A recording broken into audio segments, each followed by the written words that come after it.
우리가 지금 그리스도의 몸에 대해서 생각하는데 그리스도께서 자기 몸이니까 자기 몸에 붙어 있는 지체들에게 다 은사를 주셨는데 그 중에 공적으로 주신 직분에 대해서 생각하고 있습니다.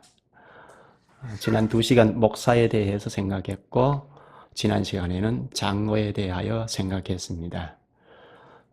본래 장로들 가운데 가르치는 은사를 가진 자를 목사라고 하고 다스리는 은사를 가진 자를 장로라고 하죠. 오늘은 집사에 대하여 생각하겠습니다. 집사가 무엇을 하는 직분인가 하는 점 요지를 좀 생각하겠습니다.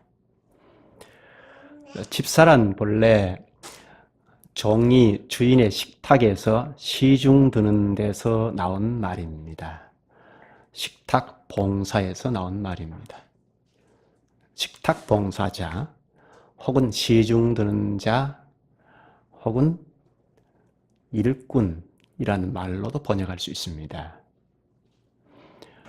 본문 1절에 보면 바로 구제 문제가 일어났고 2절에 보면 사도들이 말씀을 제쳐놓고 시중드는 접대를 행하는 것이 마땅치 아니하다 하고 바로 7명의 집사를 세우지 않습니까? 그렇다면 집사란 시중드는 자, 접대하는 사람, 식탁봉사 그렇게 번역할 수가 있습니다. 예수님께서 이 땅에 오셔서 사역하실 때 집사로 오셨다고 말씀하셨습니다. 마가복음 10장 45절에 보면 내가 온 것은 섬김을 받으려 함이 아니요 도리어 섬기려 하고 많은 사람의 자기 목숨을 많은 사람의 대속물로 주려 함이니라 하셨는데 여기 시중드는 섬기는 자는 집사를 말합니다. 예수님께서 집사로 오셔서 자기 목숨을 많은 사람의 대속물, 십자가의 단번에 희생제사로 봉사로 오셨다고 하십니다. 죽으시기 하루 전날 밤에 제자들을 불러서 발을 씻기시지 않습니까? 발을 씻기시면서 섬기는 봉사의 일을 모범을 보이셨습니다. 예수님께서 이 땅에 집사로 오셔서 십자가에서 우리의 죄를 다 사해 주시는 일을 완성하셨습니다. 따라서 우리가 교회에서 봉사하는 일도 다 그리스도의 구속의 일과 관련이 있습니다. 그리스도께서 우리를 구원하셨기 때문에 교회에서 봉사할 수 있고 또 우리의 봉사는 그리스도께서 사용하셔서 지금도 자기 백성들을 구원하는 일을 하시지 않습니까? 따라서 우리가 교회를 섬기고 봉사하는 일은 다 그리스도의 구속과 관련이 있습니다. 그래서 사도인 바울도 자신이 그리스도의 집사라고 하고 또 혹은 교회의 집사라고 했습니다. 디모데도 자신이 그리스도의 좋은 집사라고 했습니다. 우리도 이런 점에서 교회 봉사하고 교회를 섬길 때는 그리스도의 집사로 섬기는 것입니다. 그런데 이 집사 제도가 언제 시작이 되었는가 하는 것입니다. 앞에서 읽은 본문에서 시작이 되었죠. 그리스도의 교회가 신약에 서서 힘차게 복음을 전할 때 집사 제도가 세웠습니다. 시작이 되었습니다. 구약 시대에는 집사 제도가 없었습니다. 회중들 모두가 연대 책임 의식을 가지고 섬기도록 했습니다. 하나님께서 안식일 제도를 주신다든지 희년 제도를 주신다든지 혹은 고엘 제도를 주신 것은 다 회중들 가운데 가난한 자가 없도록 연대 책임 의식을 가지고 섬기도록 하신 조치입니다. 누구나 다 집사로 섬겨서 가난한 자가 없도록 하신 것입니다. 신명기 15장 4, 5절에 보면 하나님께서 율법의 말씀을 다 지켜 행하면 이스라엘 안에 가난한 자가 한 사람도 없을 것이라고 약속하셨습니다. 그런데 구약 교회에서는 한 번도 이것이 잘 시행되지는 않았습니다. 그런데 신약에 와서 그리스도의 교회가 시작이 되자 교회 안에 가난한 자가 없었습니다. 하나님의 말씀을 충실히 순종하고 갈 때 가난한 자가 한 사람도 없을 것이라는 약속이 성취된 것입니다. 그것이 예루살렘 교회이죠. 예루살렘 교회가 형성이 되어서 전진해 나가자 그 교회 안에는 가난한 자가 없었습니다. 확인해 볼까요? 앞에서 읽은 사도행전 6장에서 뒤로 좀 더 가서 4장으로 한번 가보십시다.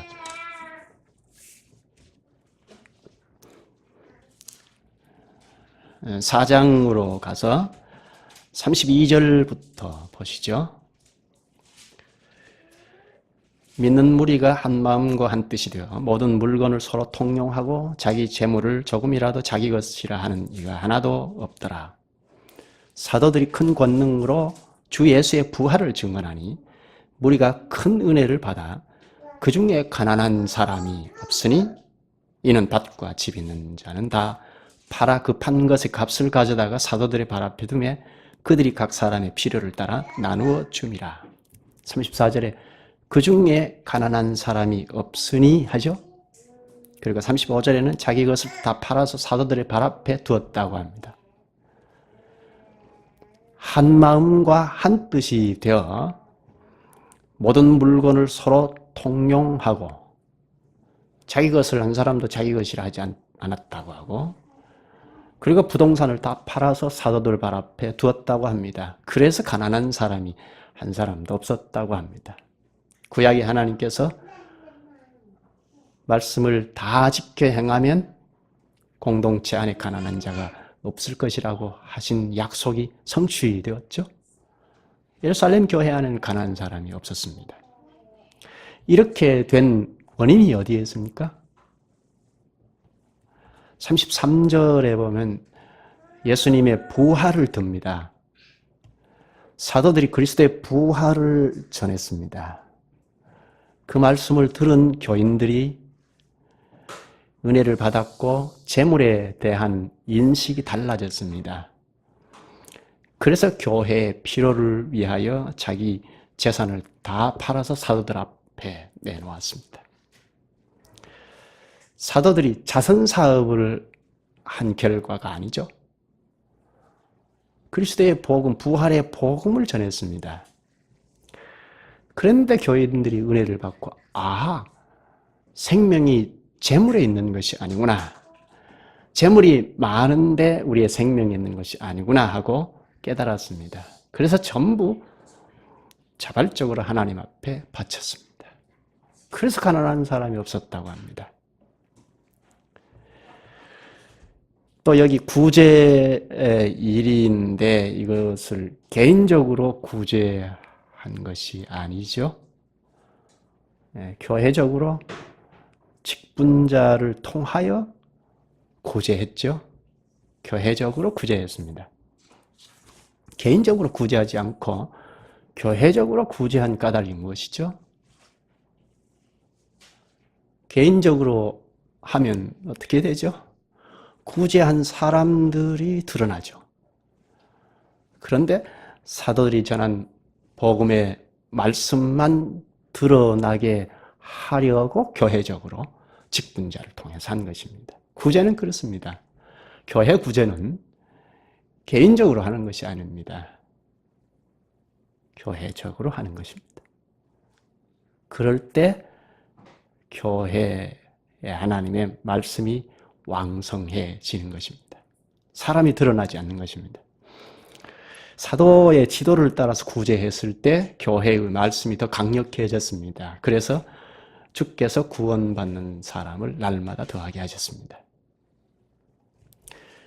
그런데 오늘 서두에서 읽은 6장에 와서 교인의 수가 더 많아지니까 사도들이 구제 일에 주도했는데 그 일을 감당할 수 없게 되었습니다. 그래서 결국 헬라파 과부들이 매일 구제에서 누락이 되었습니다. 당시 이 헬라파 과부들이라고 했는데 여기 헬라파 유대인 또 히브리파 유대인 이렇게 나누어져 있죠.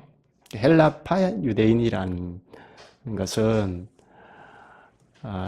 당시에 유대 나라에 살지 않고 외국에서 살던 유대인들을 말합니다. 외국에서 살았으니까 이 유대 나라에서 살던 그 히브리파 유대인들과는 달리 말도 잘 히브리 말을 잊어버렸으니까 말이 통하지 않을 수 있고 또 문화가 다르죠. 외국에서 살던 유대인들인데 예루살렘에 온 것은 오순절 절기를 지키기 위하여 온 것입니다. 그런데 예수 그리스도의 복음을 듣고 새 공동체인 교회를 형성하게 되었습니다. 그런데 여기에서 말도 다르고 또 문화가 다른 헬라 유대인들 중에 과부들이 구제에서 누락이 된 것입니다. 그래서 사도들이 집사 직분을 제정했습니다. 사도들이 일이 너무 벅차버리니까 구제는 개인적으로 하도록 하자. 교회에서 하는 것은 옳지 않다 하고 폐지시켜버린 것이 아니고 성령 하나님의 인도를 따라서 새로운 집사 직분을 제정했습니다. 구제 문제가 생겼을 때 사도들이 어떻게 해결을 했죠? 여기 잘 보면 2절에 모든 제자를 불렀다고 하죠. 모든 제자는 모든 교인들을 말합니다. 총회를 여는 것입니다. 교인들이 다 회집해서 이 문제를 논의하게 된 것입니다.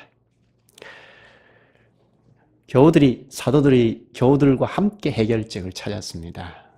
2절 중간에 보면 우리가 하나님의 말씀을 제쳐놓고 접대를 일삼는 것이 마땅하지 아니하니 사도들의 현실을 말했습니다. 하나님의 말씀을 완전히 제쳐놓지는 않았겠죠. 그런데 구제하는 일과 함께 하니까 일이 벅차다.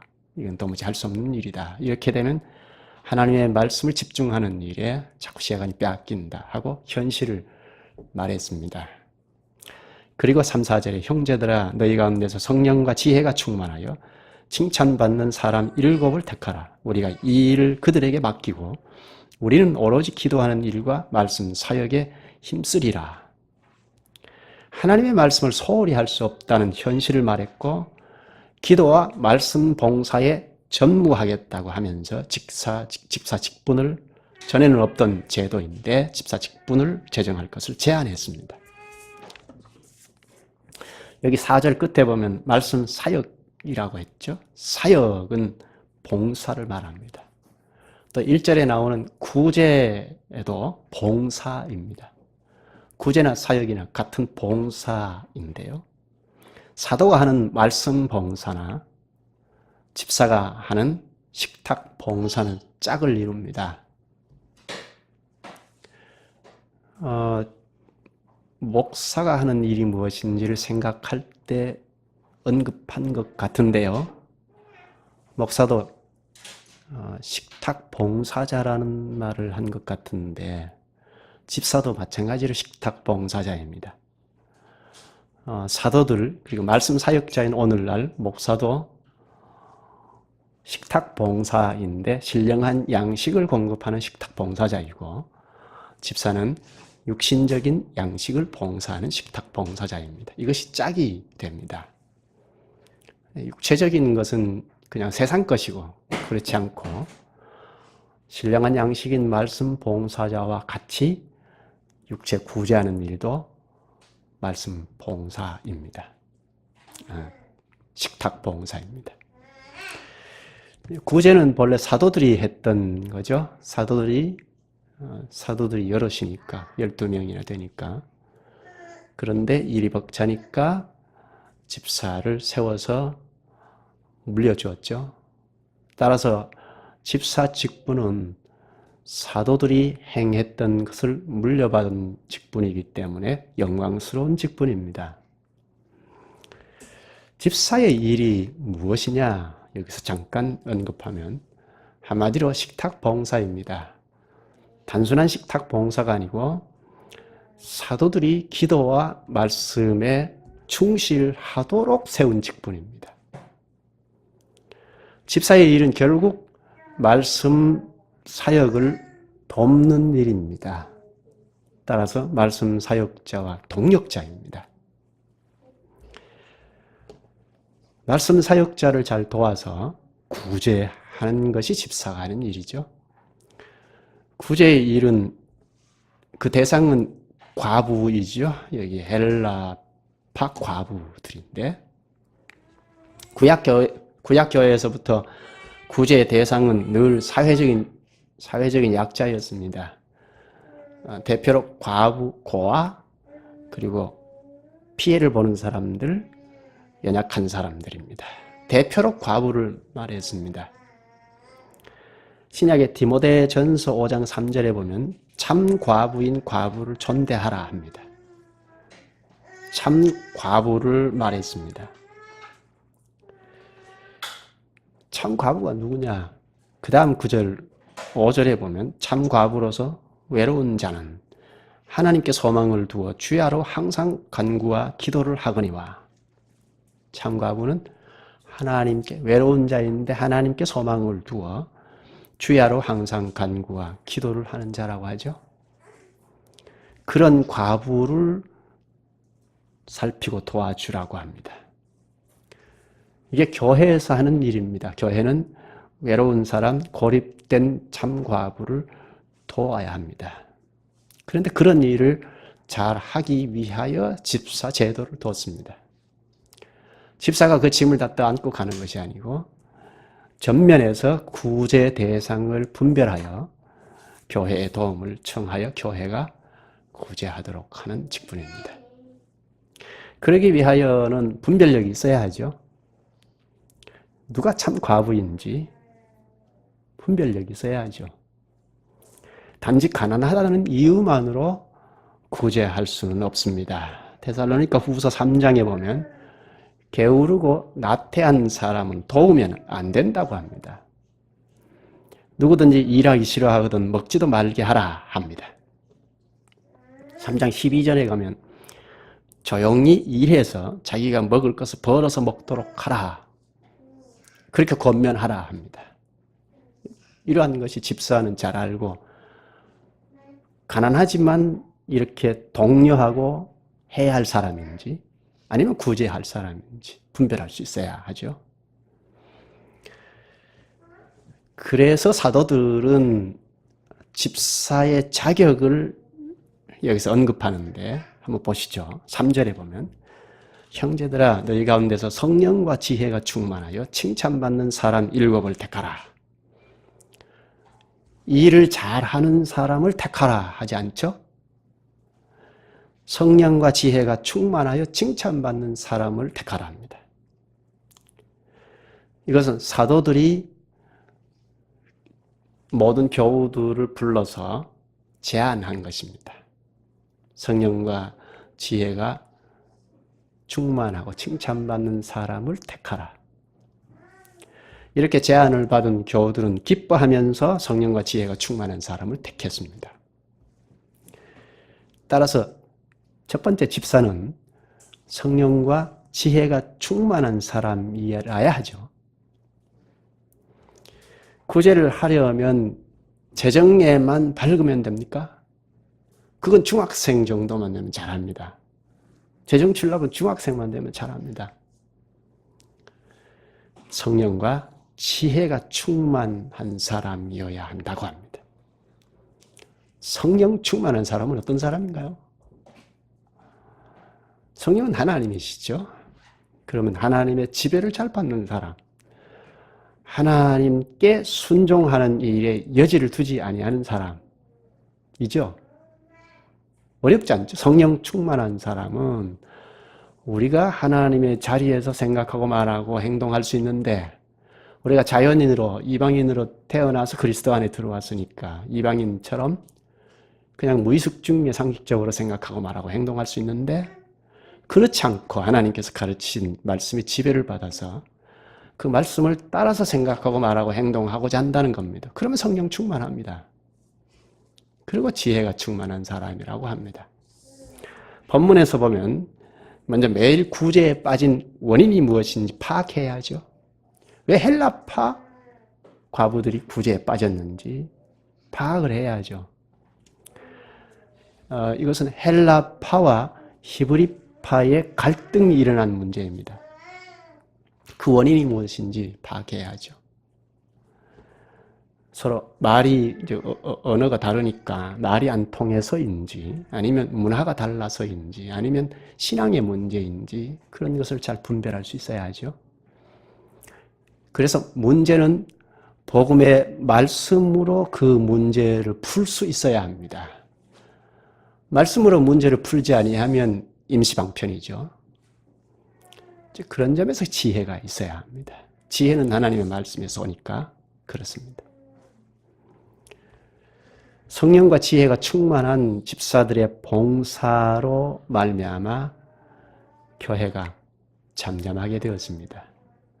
헬라파와 히브리파의 분쟁이 잠잠하게 되었습니다. 본문 9절 10절을 보면 회당에 속한 사람들이 막 들고 일어났습니다. 그러나 스데반이 지혜와 성령으로 말하니까 그들이 당해낼 수 없었다고 합니다. 성령께서 주시는 지혜는 강력해서 즉시 효과가 나타납니다. 성령과 지혜가 충만한 사람, 집사들이 교회 안팎의 문제를 정리를 하게 되었습니다. 또 본문의 3절에는 칭찬받는 사람을 택하라죠. 둘째 집사는 칭찬받는 사람이어야 합니다. 집사는 단순한 실무 담당자가 아니죠. 주께서 주신 봉사권이 있습니다. 그럼 교우들에게 칭찬을 받을 때 권위가 드러나죠. 집사의 권위가 드러납니다. 또 5절에 보면 믿음과 성령이 충만한 사람을 택했다고 합니다. 셋째, 집사는 믿음이 충만해야 합니다. 모든 일을 믿음으로 한다는 것입니다.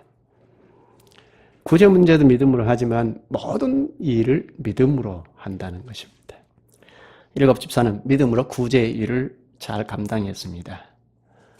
구제의 일뿐만 아니라 다른 일도 잘했습니다. 스데반은 7장에 가면 공회 앞에 서게 됩니다. 거기서 길게 설교를 하지 않습니까? 그리스도의 복음을 당당히 증언했습니다. 그리고 빌립 집사는 전도자로 사역을 잘 감당했습니다. 또 5절에 온 교우들이 7명을 택했다고 하죠. 교회가 택했다는 겁니다. 회중이 택했다는 겁니다. 여기 택했다는 말은 손을 들어서 의사를 표시했다 혹은 투표했다는 말입니다. 직분은 그리스도께서 세우십니다. 그리스도께서 세우시고 교회에서 검증되고 인정받는 것입니다.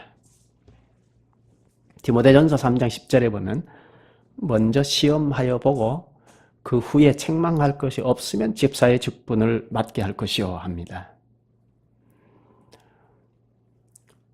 또 6절에 보면 사도들이 기도하고 안수했다고 합니다. 집사의 직무가 다른 직분과 똑같이 중요하기 때문에 기도를 하면서 임직했습니다.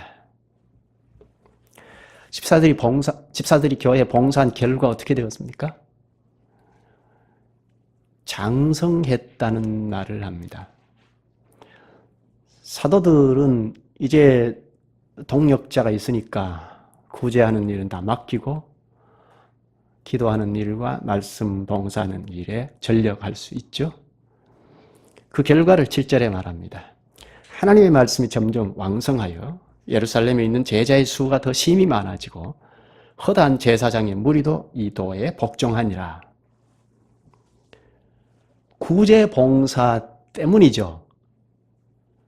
집사들이 구제의 봉사를 하니까 말씀 봉사와 함께 더 강력하게 전진했습니다. 주님께서 교인의 수가 더 많아지게 하셨고 제사장들도 많은 수가 사도의 가르침에 복종했습니다. 제사장들이 그전에는 어떻게 했습니까? 복음 전파하는 일을 다각도로 아주 조직적으로 반대했습니다. 그런데 집사 직분을 구비해서 전진하니까 그때까지 연대하고 연합 전선을 펴서 반대했던 제사장 집단의 균열이 생겼습니다. 이게 집사 직분이 큰 역할을 한 것입니다. 주님께서는 직분을 통하여 교회를 다스리십니다. 따라서 지혜와 성령이 충만한 집사 직분자가 있으면 교회가 큰 유익을 얻습니다. 사도와 집사들이 동심 협력했을 때 교회는 주님의 복이 임하여 흥왕했습니다. 주님께서 신약 교회에 맡기신 사명은 그리스도의 복음을 전하는 일입니다. 우리의 죄를 대속하신 그리스도의 죽음과 부활의 복음을 전하자 교우들이 그전까지 가지고 있었던 세상 것에서 벗어났습니다. 하늘에 속한 신령한 것을 사모하게 되었습니다. 세상 사람들은 재물을 섬기고 재물이 넉넉한 데서 생명을 찾지 않습니까? 그러나 교회는 그리스도 안에서 생명을 찾고 전진합니다. 예루살렘 교회가 부활의 복음으로 사명을 감당했을 때, 부활의 복음을 증거하는 사명을 감당했을 때 주님께서 성령과 지혜가 충만한 집사를 세우셨습니다. 집사가 가난한 사람을 도운 결과 헬라파 유대인과 히브리파 유대인의 갈등이 사라졌습니다. 복음의 충만함이 더 널리 전파되었습니다.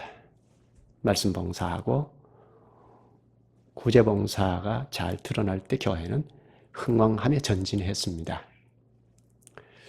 여기까지 하죠. 기도하시죠. 자비하신 주님, 주님께서 교회가 그리스도의 복음을 전하는 사명을 감당할 때 재물을 섬기고 재물이 넉넉한 데서 생명을 찾는 세상 사람의 마음에서 벗어나 그리스도 안에서 생명을 찾게 하시옵나이다. 또한 교회 안에서 문제가 발생이 될 때 그리스도께서 집사 직분을 세우셔서 말씀의 봉사와 구제의 봉사가 나란히 잘 드러나게 하시고 그래서 교회가 흥왕하게 하시는 사실을 저희에게 가르쳐 주시옵나이다. 집사 직분이 말씀을 전하는 직분과 함께 아주 중요한 직분임을 저희가 잘 인식할 수 있게 하셨사오니 주님, 저희가 이러한 말씀을 잘 숙지하여 말씀 위에 든든히 서서 사명을 다하는 생이 되기를 원하옵나이다. 예수님의 이름으로 기도하옵나이다. 아멘.